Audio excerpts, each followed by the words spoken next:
Hello friends, कैसे हैं आप सब। आप सभी का मैं स्वागत करता हूं आपके अपने चैनल लर्निंग थ्योरीज पर। फ्रेंड्स, आज का वीडियो हम लोग का बहुत ही इंपॉर्टेंट रहने वाला है, जो हर एक एग्जाम में आपको एक ना एक नंबर से देखने को मिल जाएगा। चाहे वो किसी का बोर्ड एकेडमिक एग्जाम हो, चाहे वो कोई किसी कंपटीशन का एग्जाम हो, बीपीएससी हो, चाहे कोई एसएससी का एग्जाम हो, चाहे रेलवे का एग्जाम हो, किसी भी चीज का एग्जाम हो, हर एक जगह आपको इस टॉपिक से आपको क्वेश्चन देखने को मिलेगा। तो इसलिए वीडियो को अंत तक देखिएगा। वीडियो में काफी हम अच्छा समझा रखे हैं। 1857 की क्रांति कैसे हुई है, क्यों हुई है, किस किस कारण से हुई थी 1857 क्रांति, उसका परिणाम क्या हुआ, कहां पर किसने दमन किया, कहां से किसने आगाज किया था, इस सभी चीज की जानकारी हम आपको आज देने वाले हैं। ठीक है, इसलिए वीडियो को अंत तक देखिएगा। और सबसे पहले तो इसमें देखिए कि आप लोग कई सारे वीडियो देखते होंगे बार बार छोटा छोटा सा, लेकिन इस वीडियो में आपको पूरा एक साथ जितने भी सारी घटनाएं घटी थी हम एक वीडियो में आपको समझाने वाले हैं। 30 से 35 मिनट का वीडियो होगा, लेकिन पूरा हम आपको बारीकी से समझाने का प्रयास करेंगे। उम्मीद हम ये भी कोशिश पूरा समझा भी देंगे आपको कि और आपके पूरा मस्तिष्क में पूरी माइंड मैप बन जाएगा, फिर दोबारा 1857 क्रांति पढ़ने की आवश्यकता नहीं पड़ेगी।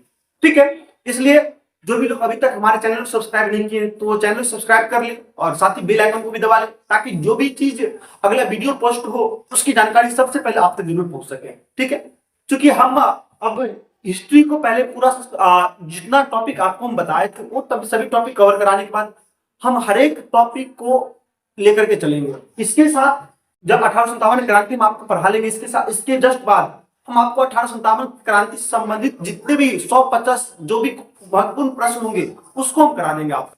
ठीक है, हिस्ट्री हो गया, ज्योग्राफी हो गया, साइंस हो गया, पॉलिटी। यूं तो अभी हम बीपीएससी टीआरई 4 को टारगेट कर रहे हैं, लेकिन ये बीपीएससी टीआरई 4 के लिए नहीं है, अन्य सभी एग्जाम के लिए, चाहे वो बीपीएससी हो, यूपीपीसीएस हो, चाहे एसएससी हो, रेलवे हो, एनटीपीसी हो, जो भी हो।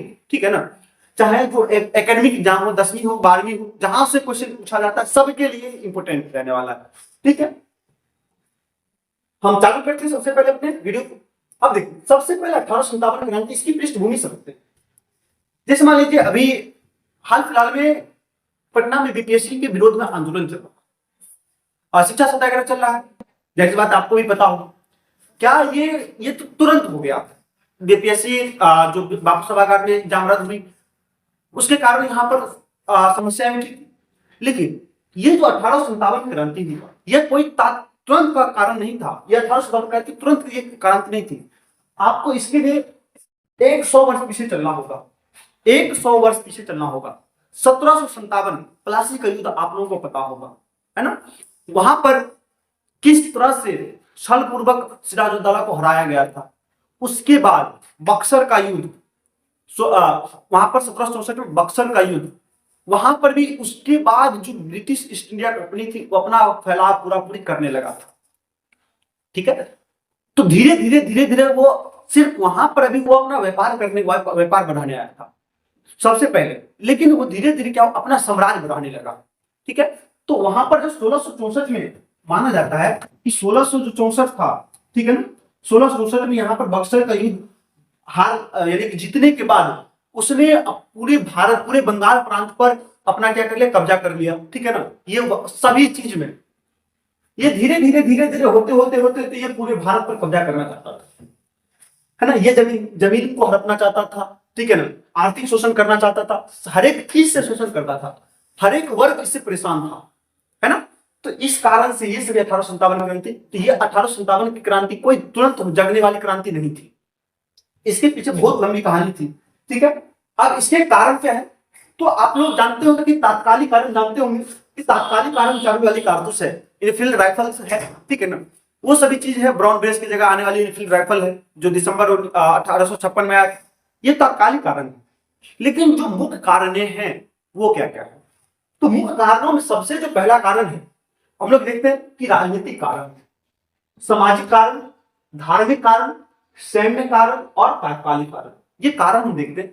अब देखिए इसमें राजनीतिक कारण में आपको पता होगा कि लॉर्ड वेलेस्ली का सहायक संधि, लॉर्ड वेलेस्ली का सहायक संधि और ये लॉर्ड डलहौजी का व्यक्तिगत नीति मतलब या हड़प नीति, यानी कि देखिए सहायक संधि जबरदस्ती सहायक थोपा जाता था। सहायक संधि कहने का मतलब क्या हो गया कि ये कहते थे, विलेजली कहता था कि आपके साम्राज्य में, आपके राज्य में, राजा को कहता था आपके राज्य में हम अपना सैनिक रखते हैं, इसके लिए आप मुझे कुछ जो उसका मेंटेनेंस चार्ज होता है वो दीजिए, उसका मुख्य जो होगा संचालन करता मेरा कोई कैंडिडेट होगा।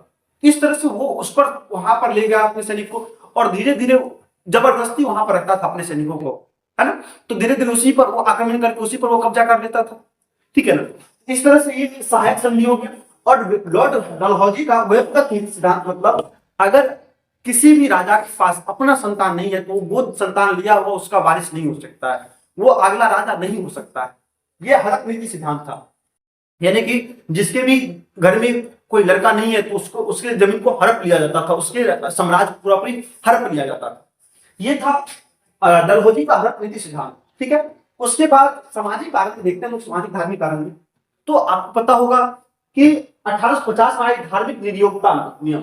अब देखिए 1850 में आई धार्मिक नियोक्ता नियम क्या था, तो 1850 में आपको इसमें आपको पता है कि जो मान लीजिए ईसाई मिशनरी होंगे, जो ईसाई धर्म का अपने धर्म का प्रवर्तन ईसाई धर्म में कर लेंगे, तो उनको उनका जो का कोई भी चीज हड़पी नहीं जाएगी, ठीक है। उनकी जमीन जो है वो वापस कर दी जाएगी।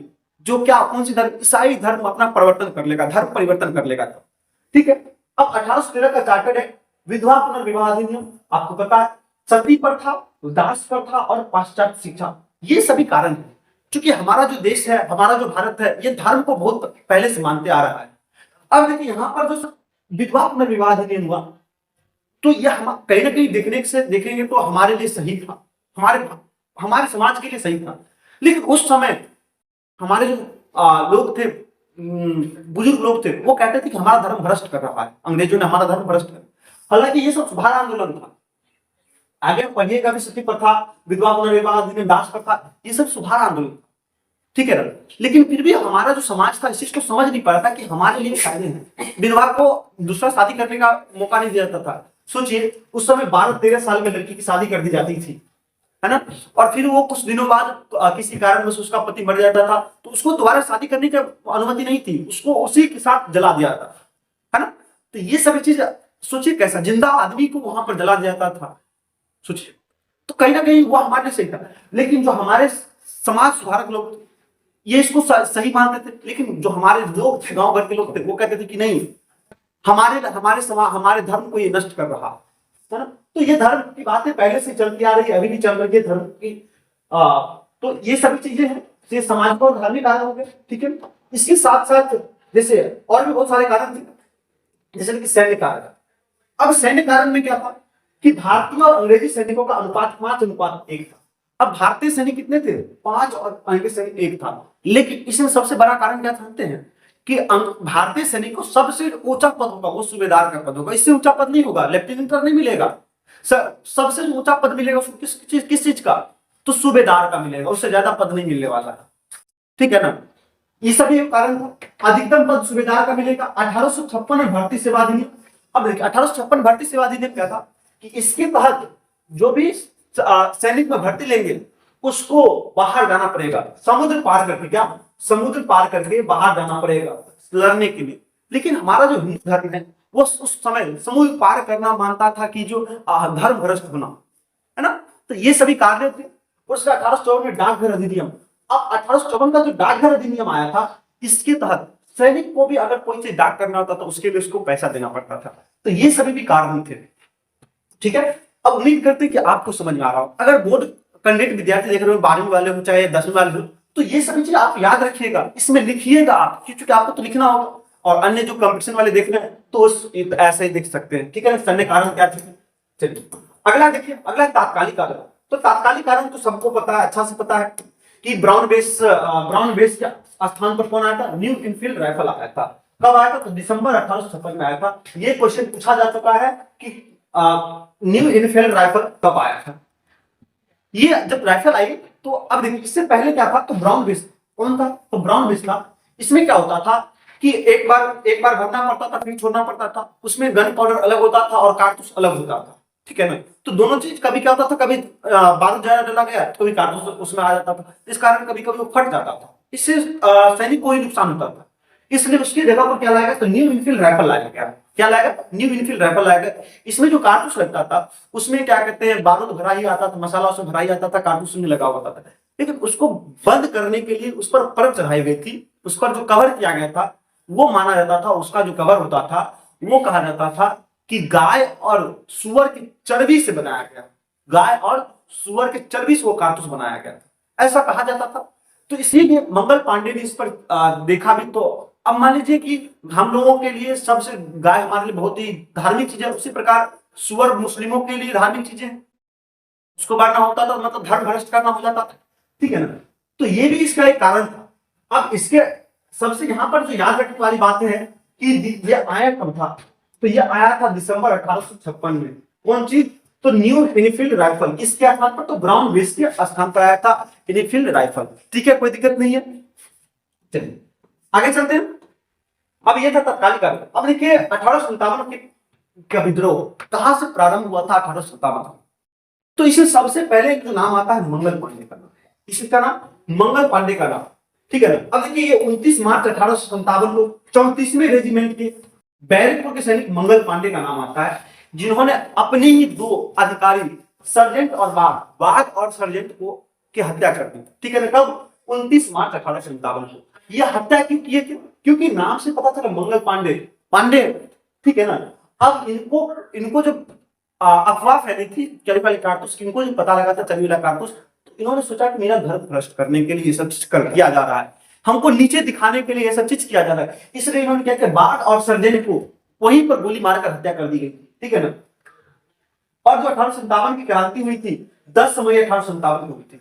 अब आप लोगों को से एक क्वेश्चन पूछने जा रहे हैं, ठीक है ना।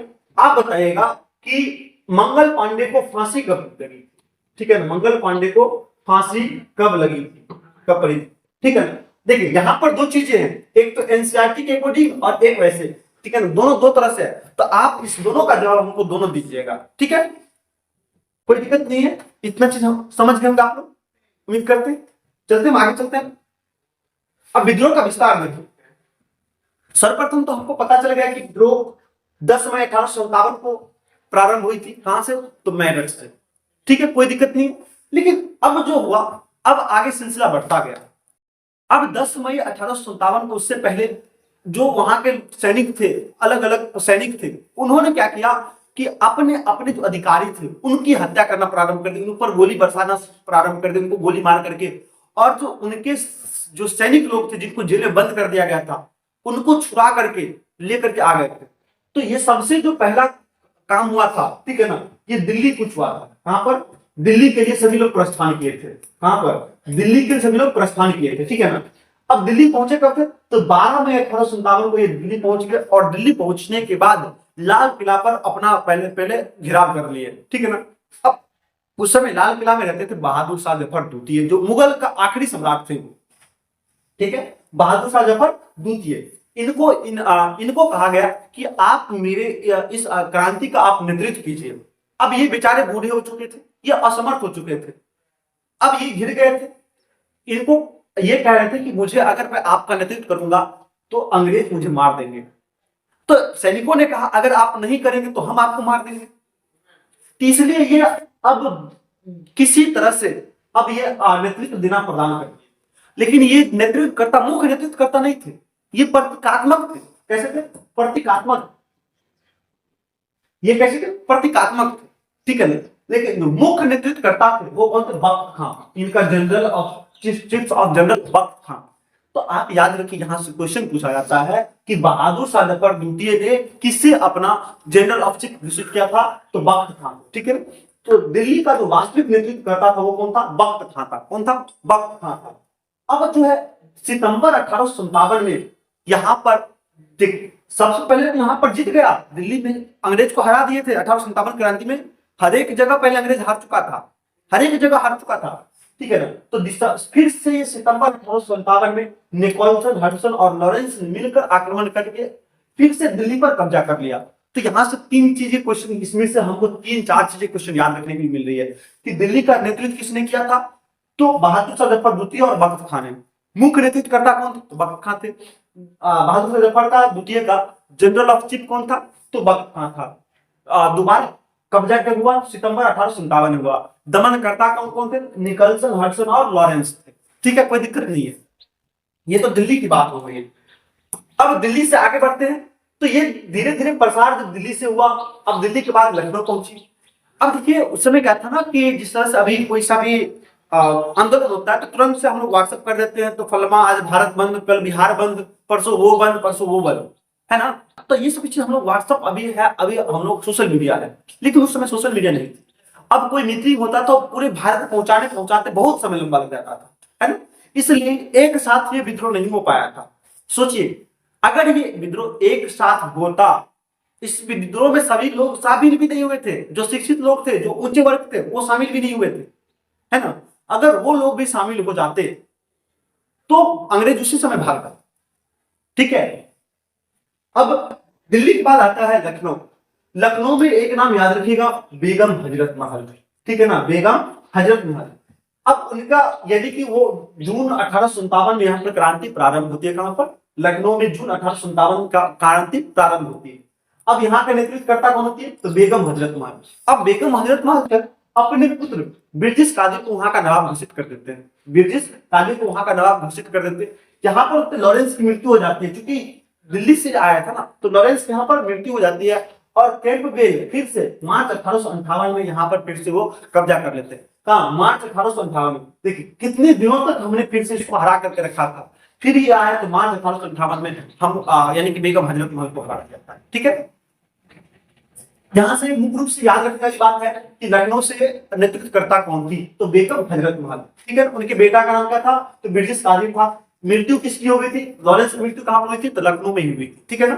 अब लखनऊ पर पुनः अधिकार अंग्रेजों ने कब किया था? तो 1858 मार्च 1858 में किया था। ठीक है, कोई दिक्कत नहीं है। इतना से सभी चीज आप लोग समझ चुके हैं, हम ऐसा उम्मीद करते हैं ये सब चीज आप लोगों को मस्तिष्क में आ गया हो। अब अगला आता है कानपुर। ये बड़ा इंटरेस्टिंग पॉइंट।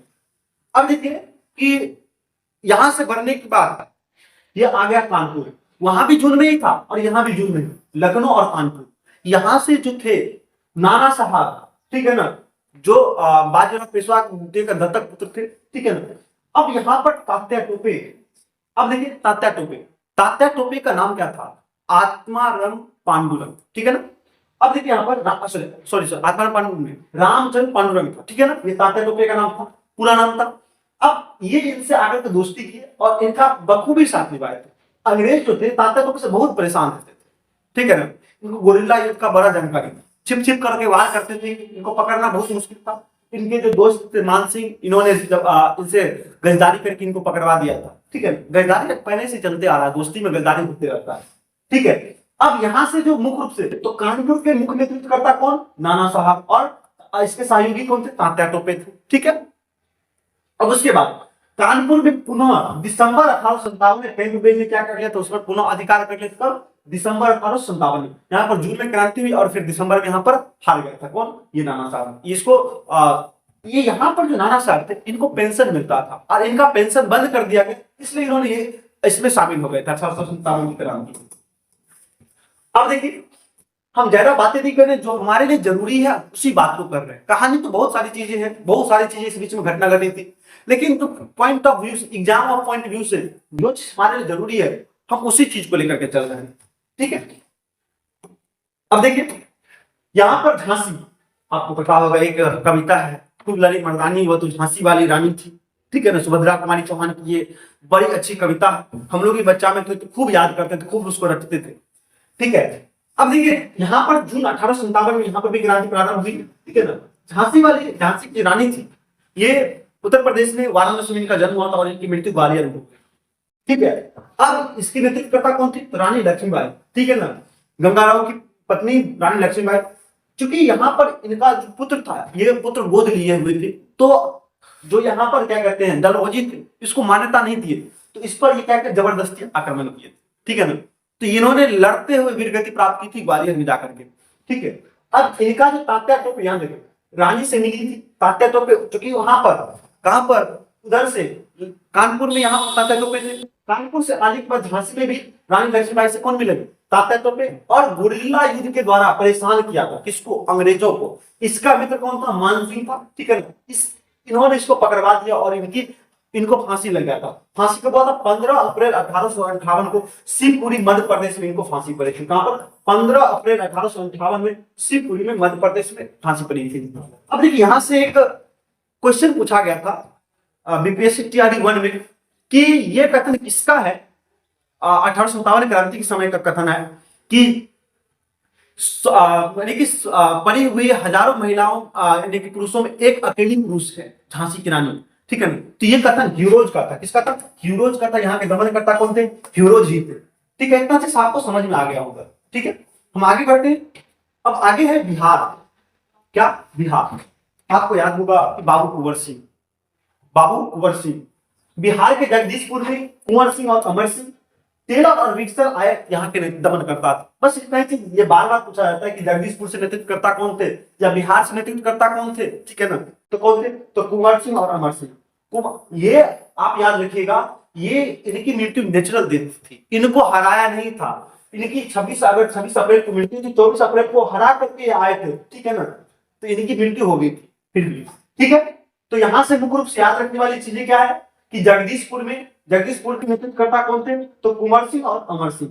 इसके दमनकर्ता कौन थे? तो टेलर और विल्सन आयर। ठीक है, कोई दिक्कत नहीं। चलिए आगे बढ़ते हैं। आगे अब देखिए यहाँ पर जो अलग अलग चीजें हैं हम आपको बताने का प्रयास किए कि कहां से किसने प्रारंभ किया और उसके दमनकर्ता कौन थे। तो दिल्ली के जो थे वो कौन थे? बहादुर शाह जफर। ठीक है, बहादुर शाह जफर थे। लेकिन आपको बताया, अभी कुछ देर पहले बताया कि यहाँ के ये प्रतीकात्मक थे। ठीक है ना? ये प्रतीकात्मक थे, लेकिन मुख्य नेतृत्वकर्ता कौन थे? बख्त खां। कौन थे? बख्त खां। ठीक है, बख्त खां थे। वही लखनऊ से कौन थी? तो बेगम हजरत महल थे। यहाँ पर कौन दबाया था? तो लॉरेंस और कैंपबेल। लॉरेंस की मृत्यु यहीं पर हो जाती है। ठीक है, कानपुर से तो नाना साहब कैंपबेल यहाँ पर इसको दमन करते। झांसी में लक्ष्मीबाई फिरोज यहाँ पर दमन करते। बिहार में कुंवर सिंह और अमर सिंह टेलर आए यहाँ पर दमन करते। फैजाबाद में अहमदुल्ला। ये याद रखिएगा, आपको इसका पीडीएफ हमारे टेलीग्राम चैनल पर मिल जाएगा। इसी लर्न ज्योतिष के नाम से टेलीग्राम चैनल आप सर्च करके वहां से भी जुड़ सकते हैं अगर अभी तक आप लोग नहीं जुड़े हैं। ठीक है, अब बनारस में इलाहाबाद में लियाकत अली खान। बनारस से इलाहाबाद में कौन? लियाकत अली खान। यहाँ पर कौन? नील ने यहाँ पर इसका दमन किया था। ठीक है, तो इसको याद रखिएगा। दिल्ली से कौन? बहादुर शाह जफर द्वितीय। लखनऊ से कौन? बेगम हजरत महल। कानपुर से कौन? तो नाना साहब। झांसी से लक्ष्मीबाई। बिहार से कुंवर सिंह। फैजाबाद से अहमदुल्ला। ठीक है ना? बनारस से इलाहाबाद से लियाकत अली खान। ये याद रखिएगा, ये क्वेश्चन पूछा जाता है। अब देखिए बरेली से कौन थे? तो बहादुर खान। बरेली से कौन थे? खान बहादुर खान थे। राजस्थान से कौन थे? जयदयाल और हरदयाल। राजस्थान से जयदयाल और हरदयाल। उड़ीसा से सुरेंद्र प्रसाद। असम से मणिराम दत्त। कश्मीर से गुलाब सिंह। ये सभी आप देखिएगा, एक चीज ध्यान दीजिएगा कि ये उत्तर भारत में ही सीमित रह गया है और कहीं भी फैला नहीं। क्रांति अगर पूरे भारत में यह फैलती तब तो उसी समय उखाड़ करके अंग्रेज समाज को उखाड़ करके फेंक दिया जाता। लेकिन आप देखिए कि उत्तर भारत का ही सब क्षेत्र। ठीक है, चलिए आगे बढ़ते हैं। अब ये क्रांति की असफलता कारक। अब बात करेंगे कि ये जो 1857 क्रांति हुई इसके असफलता कारण क्या है? असफलता की सबसे जो पहला कारण था मिसकम्युनिकेशन। अब संचार का साधन ही नहीं था। अब अभी जैसे मान लीजिए हम अपनी बात आप तक तो पहुंचा पा रहे हैं। ठीक है ना? लेकिन क्या उस समय ऐसा साधन था? ऐसा कोई साधन नहीं था उस समय की अपनी बात किसी अन्य तक पहुंचाना। उस समय पेपर था, तो पेपर के माध्यम से अगर क्रांति की बात पहुंचाई जाए, क्या लगता है कि अंग्रेज पहुंचाने देंगे? बिल्कुल नहीं। ठीक है, तो सबसे पहले तो वही हो गया।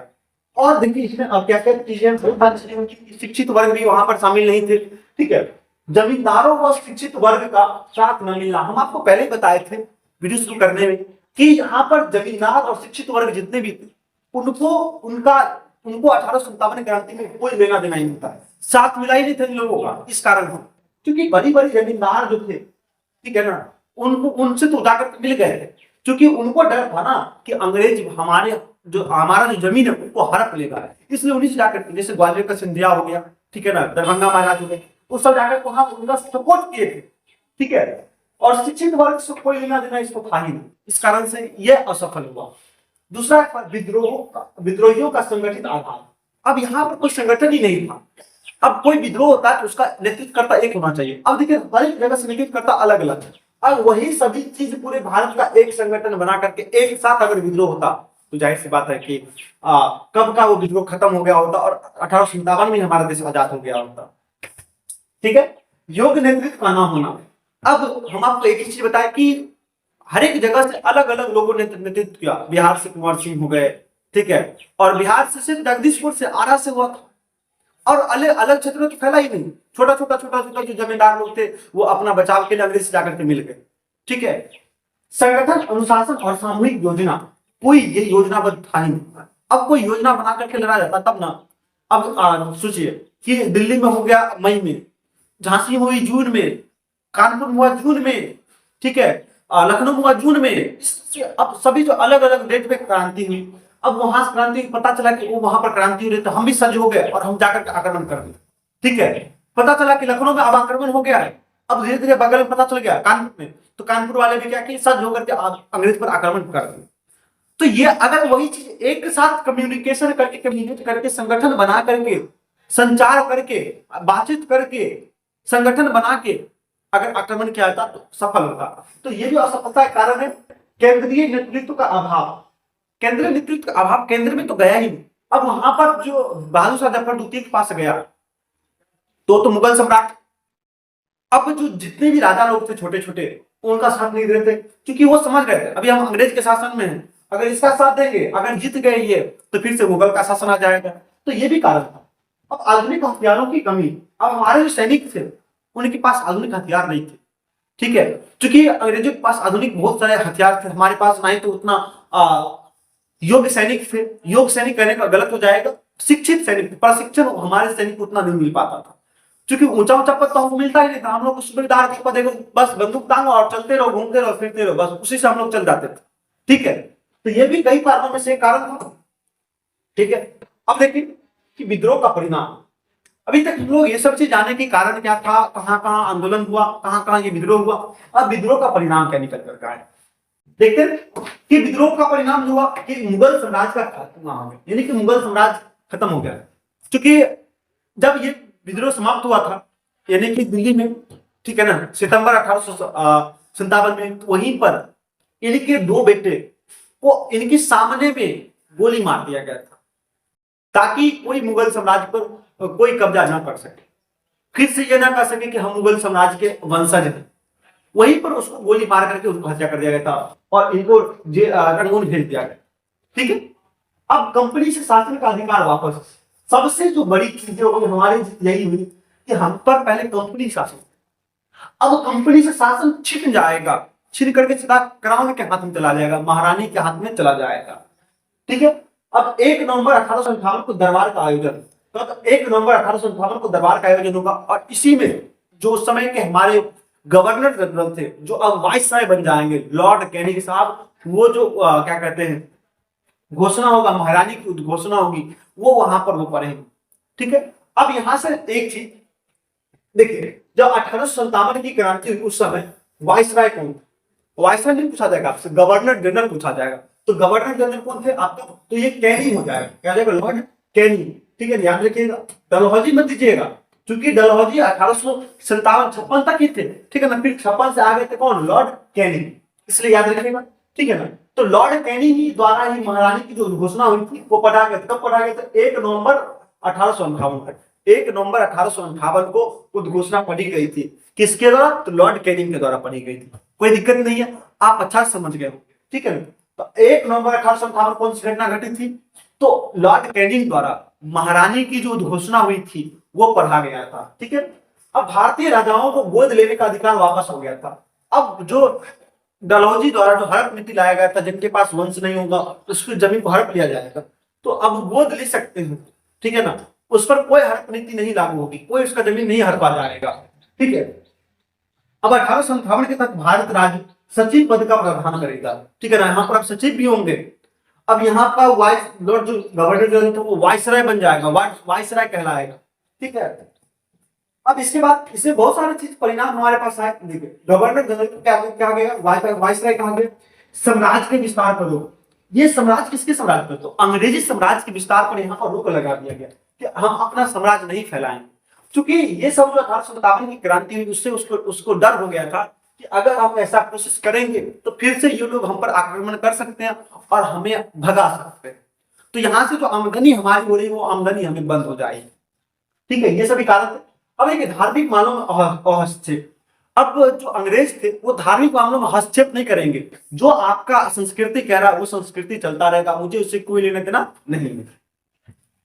सबके लिए समान कानून उपलब्ध कराना, ये सबसे अच्छा था टॉपिक पॉइंट था कि 1857 क्रांति के बाद, क्योंकि ये इसलिए था क्योंकि उसके अंदर अब डर हो गया था, वो समझ चुका था कि हम हार सकते हैं, क्योंकि वो हारा था, अंग्रेज हार चुके थे, तो इसलिए उनके अंदर अब ये चीज भावना बन गई थी कि वो हार सकते हैं।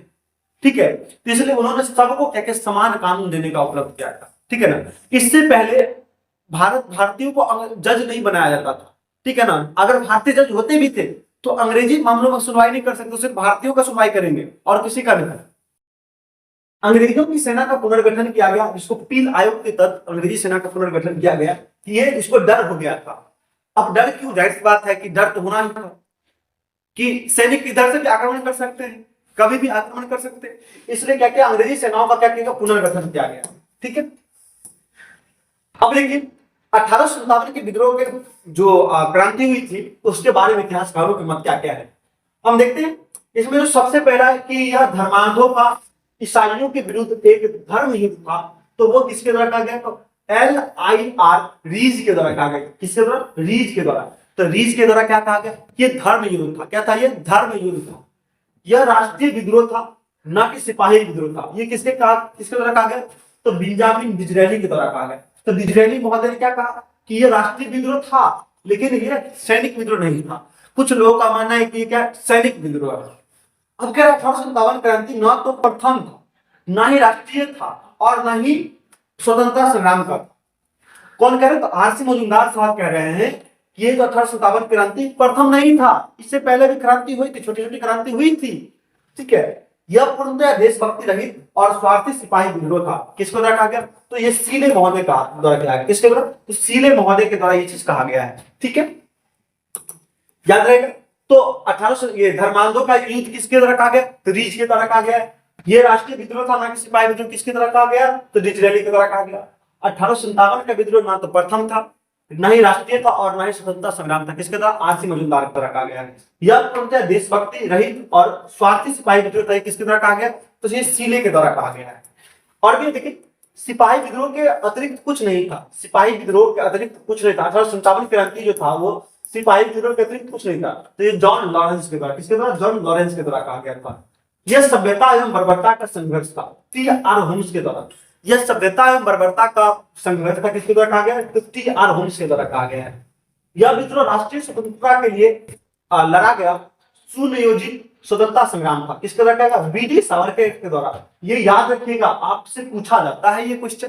ठीक है ना, ये जितने भी लाइनें हैं आपको किसी न किसी एग्जाम में पूछा गया, वहां से हम लिए हैं।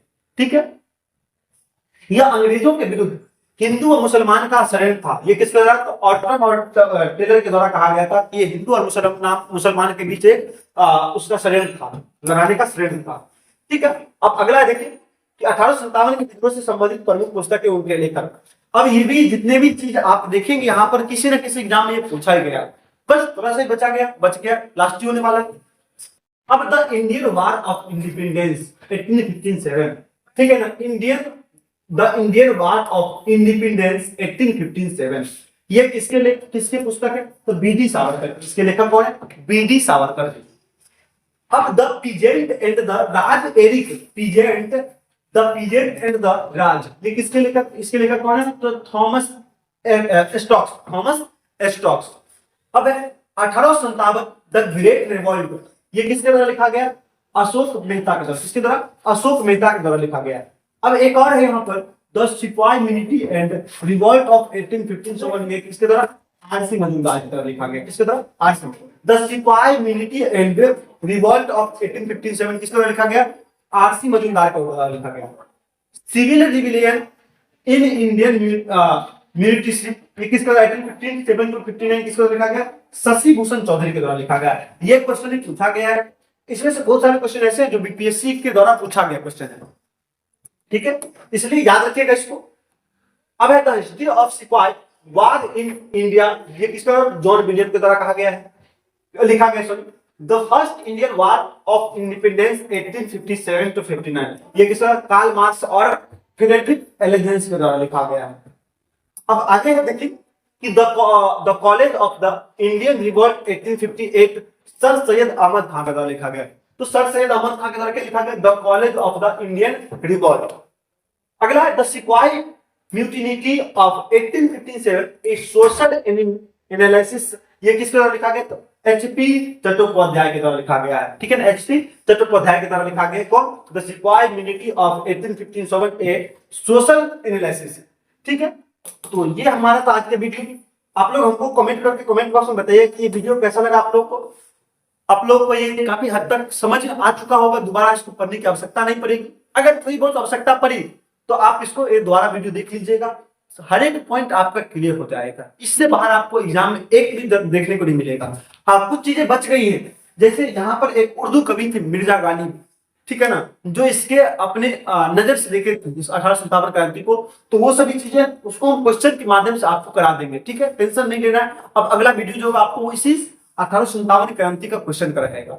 ठीक है, तो अभी तक अगर जो भी लोग हमारे चैनल को सब्सक्राइब नहीं किए तो चैनल सब्सक्राइब कर लीजिए, ताकि जो आगे आने वाला वीडियो उसकी जानकारी आप तक जरूर पहुंच सके। और बीपीएससी तैयारी 4 की तैयारी हम आपको पूरा कराएंगे इसी चैनल पर, इसलिए जुड़ जाइए मेरे साथ। ठीक है, तब तक के लिए धन्यवाद, फिर मिलते हैं नेक्स्ट वीडियो में।